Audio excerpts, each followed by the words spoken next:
La Formule 1 va faire son retour à Singapour dans quelques jours. Et pour bien commencer cette belle semaine de sport automobile, je me baladais sur les médias spécialisés F1. Je suis tombé sur cet article de motorsport.com intitulé « Aston Martin sur les traces de Red Bull dans les années 2000 ». Alors ce n'est pas Motorsport qui fait le parallèle entre ces deux écuries, mais le directeur technique d'Aston Martin, Dan Fallows, qui est également un ancien employé de Red Bull. Selon lui, l'écurie de Lawrence Stroll a les moyens de devenir l'égale de Red Bull dans les années à venir, à savoir une écurie multiple championne du monde, une référence en Formule 1, avec une fanbase énorme partout dans le monde. Sauf qu'aujourd'hui, Aston Martin pointe à la 9ème place du classement constructeur, et son meilleur résultat est une P6 en Azerbaïdjan. On est quand même loin du niveau de Red Bull. Alors évidemment, il faut prendre en compte qu'Aston Martin n'en est qu'à sa 2ème saison sous cette appellation. Lawrence Stroll a fait l'acquisition de Force India en 2018, qu'il a rebaptisé Racing Point. Pendant 2 saisons et demie, l'écurie a montré des résultats très encourageants, allant même jusqu'à gagner une course en 2020 grâce à Sergio Pérez à Sakir. Mais depuis, c'est la dégringolade. 7ème du championnat en 2021, actuellement 9ème cette année, pour une écurie qui ambitionne de devenir le nouveau Red Bull, c'est plutôt faible. Lawrence Stroll a clairement annoncé la couleur, son écurie doit se battre pour le championnat d'ici à 2025. Mais quand tu es 9ème du championnat et que tes résultats sont en déclin depuis 2 saisons, difficile d'être crédible, n'est-ce pas? Le chemin sera long, mais vous allez voir qu'il y a quand même des arguments qui vont à leur faveur.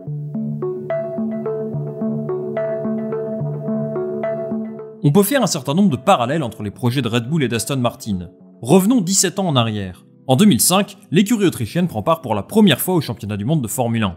Il faut rappeler que la marque Red Bull est déjà présente en F1 depuis les années 90. Elle était notamment sponsor principal de Sauber à partir de 1995, mais ce n'est que 10 ans plus tard qu'elle décide de devenir une écurie à part entière en rachetant la modeste équipe Jaguar.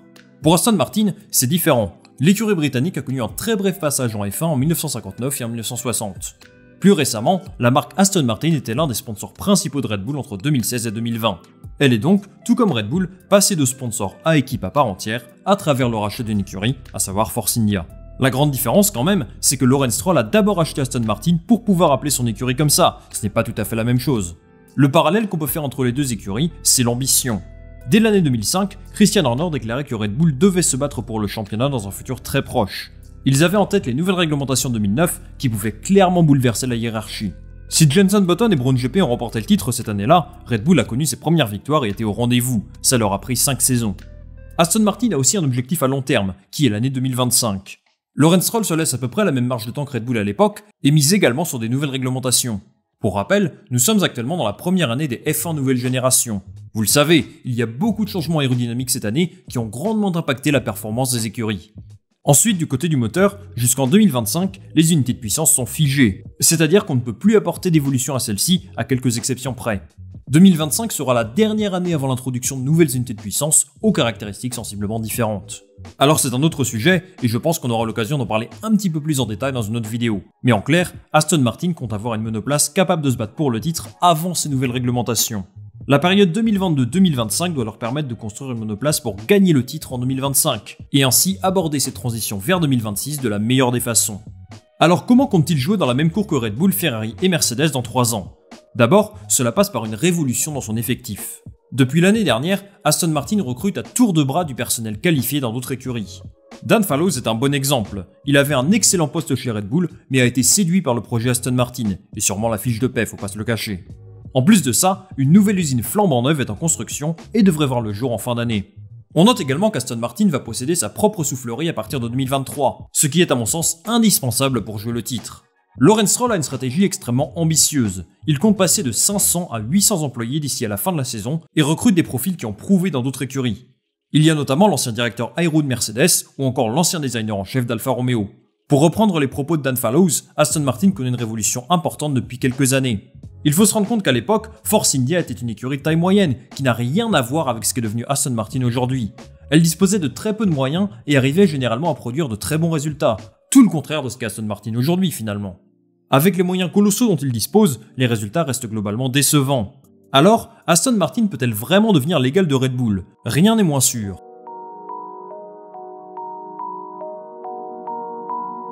Mettons les choses au clair.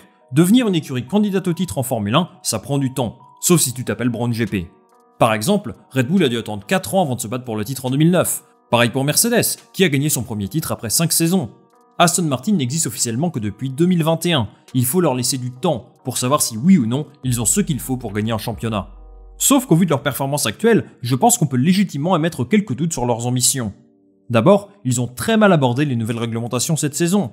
Souvenez-vous, la monoplace était impossible à conduire en début d'année. Lance Stroll comme Sebastian Vettel étaient en galère totale et presque la pire écurie du plateau. Surtout, les ingénieurs ne savaient pas comment répondre au feedback de leurs pilotes. Ils étaient vraiment perdus. Depuis, ils ont réussi à rectifier le tir en tentant des designs de monoplace assez osés. Rappelez-vous de l'histoire de la Red Bull verte au Grand Prix de Monaco. Ce modèle a finalement très moyennement marché, mais il a contribué à améliorer la monoplace pour l'amener à un bien meilleur niveau aujourd'hui. Malgré tout, le projet Aston Martin a perdu en crédibilité. Ce qu'il faut comprendre, c'est que réussir sa transition en 2022 est sûrement garant d'un futur radieux, en tout cas sur les 2 ou 3 prochaines saisons. Je m'explique. Les écuries ont dû développer des monoplaces aux caractéristiques aérodynamiques radicalement différentes de celles de 2021. Ce modèle de monoplace sera la base des prochaines saisons en F1. Bien sûr, il y aura des changements réglementaires, et ce dès la saison prochaine, mais l'impact de ces changements n'aura rien à voir avec ce qu'on a pu connaître cette saison. Ce qu'il faut comprendre, c'est qu'Aston Martin n'a pas réussi sa transition cette saison. Alfa Romeo et Alpine par exemple ont fait du bien meilleur boulot, qui leur garantit une meilleure place au classement constructeur et donc des gains plus importants en fin d'année. Une mauvaise saison, ça peut arriver, Aston Martin viendra d'enchaîner 2. Au vu de l'avance des 3 écuries de devant, j'ai du mal à imaginer Aston Martin se battre pour les titres avec eux, et ce même dans quelques saisons. C'est pourtant l'objectif de Lawrence Stroll, et il peut compter sur 2 alliés de poids, la FIA et Liberty Media. Les nouvelles réglementations cette saison ont un objectif très clair, créer un championnat où les monoplaces soient le plus proche possible en termes de performance. Ce pari est à moitié réussi. D'un côté, on se rend compte qu'entre Alpine et Williams, de la 4e à la 10e place au championnat constructeur donc, les performances se sont vraiment rapprochées. Le midfield n'est pas inaccessible pour les écuries de bas de tableau. Par contre, il y a toujours un monde d'écart entre les 3 écuries de devant et le reste. Que ce soit Ferrari, Mercedes ou Red Bull, ils mettent une pilule à tout le monde en termes de rythme de course.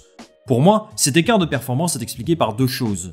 D'une part, ces 3 écuries ont accumulé une avance technologique tellement importante ces dernières années qu'il est très difficile d'aller se battre avec elles. Et oui, entre 2014 et 2021, Mercedes a roulé sur tout le monde et a un savoir-faire quasiment inégalé en Formule 1.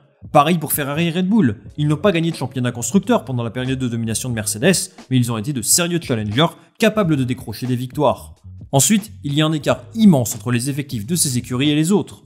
Pour rappel, la FIA a mis en place un budget plafonné cette saison, mais celui-ci n'encadre pas le salaire des pilotes et des employés de l'équipe. Red Bull par exemple a beaucoup plus de salariés que les autres écuries, et clairement, ça fait la diff. Et même les nouvelles réglementations sur le temps en soufflerie n'ont pas franchement aidé à combler l'écart. Ça, Lawrence Stroll l'a bien compris, et c'est pour cette raison qu'il veut quasiment doubler son effectif. Les moyens sont présents, mais est-ce que ça fait le poids face à l'historique de Ferrari, Mercedes ou Red Bull, qui sont des écuries qui se battent à l'avant de la grille depuis au moins 10 ans? Je n'en suis pas certain. Une dernière chose qui me fait douter du projet d'Aston Martin, c'est son duo de pilotes. Stroll est un pilote talentueux, mais après 6 saisons en Formule 1, je ne suis toujours pas sûr qu'il ait le profil d'un futur champion du monde. Je le trouve meilleur ces derniers temps, il y a une progression par rapport au début de l'année, mais quand même, pour moi, il a encore beaucoup à prouver. Son coéquipier sera Fernando Alonso. À 41 ans, le taureau des Asturies est toujours au top, et je trouve que c'est un bon choix pour Aston Martin. C'est un pilote qui a prouvé partout où il est passé, et on a vraiment l'impression que l'âge ne l'affecte pas. En prenant Alonso, tu as des garanties de performance dans l'immédiat, c'est certain. Maintenant, de par son âge, tu es obligé de te poser des questions sur le long terme. Est-ce qu'Alonso évoluera encore à ce niveau à 44 ans, en 2025 ? Possible. Personnellement, j'ai envie d'y croire parce que je considère que des pilotes comme lui seront toujours très forts. Je pense que c'est pareil pour Lewis Hamilton par exemple. Mais aussi fort qu'Alonso puisse être, et même si je pense à titre personnel que c'est un phénomène, je suis obligé d'admettre que tu as moins de garanties sur l'avenir en prenant un pilote de 41 ans plutôt qu'un pilote de 28 ou 29 ans. Alors tout ça pris en compte, Aston Martin peut-elle suivre le même chemin que Red Bull en 2005 ? Personnellement, je ne pense pas. En tout cas pas dès 2025. Il faut comprendre que ce qu'a fait Red Bull à partir de 2010 est extraordinaire et qu'ils se sont basés sur une nouvelle réglementation inédite. Au contraire d'Aston Martin, Red Bull a réussi sa transition vers les nouvelles réglementations de 2009, et ce, dès la première année. Nous sommes dans une autre époque, où la concurrence est à un niveau beaucoup plus élevé. Cette saison, Red Bull a une avance très confortable, et Ferrari et Mercedes sont aussi largement au-dessus du lot. Ce n'était pas le cas en 2009 pour Red Bull. Aston Martin a accumulé un certain retard cette saison, même par rapport à des écuries comme Alpine et McLaren. Je pense que ce petit retard va leur être préjudiciable sur les prochaines saisons, et qu'ils auront, en conséquence, des difficultés à atteindre leur objectif de championnat en 2025. Vu les moyens mis en place, je pense qu'ils sont capables de revenir dans le midfield dès la saison prochaine. Ça, ce serait le minimum pour espérer jouer le titre en 2025. Si ce n'est pas le cas, leur projet serait certainement en grande difficulté. Il y a encore beaucoup de travail à faire d'un point de vue technique, mais aussi structurel. Le chemin sera long, mais Aston Martin a les moyens financiers de faire bonne figure dans les prochaines années. On leur souhaite beaucoup de succès. Les amis, c'est la fin de cette vidéo, merci beaucoup de l'avoir regardé. Dites-moi ce que vous pensez du projet d'Aston Martin, s'ils seront capables de jouer le titre dès 2025, et moi je lirai ça avec attention, comme d'habitude. Si vous aimez ce genre de vidéo, pensez à liker, à la partager autour de vous, et surtout à vous abonner. C'est la meilleure façon de soutenir la chaîne. On se retrouve très vite pour une nouvelle vidéo. Salut, à la prochaine!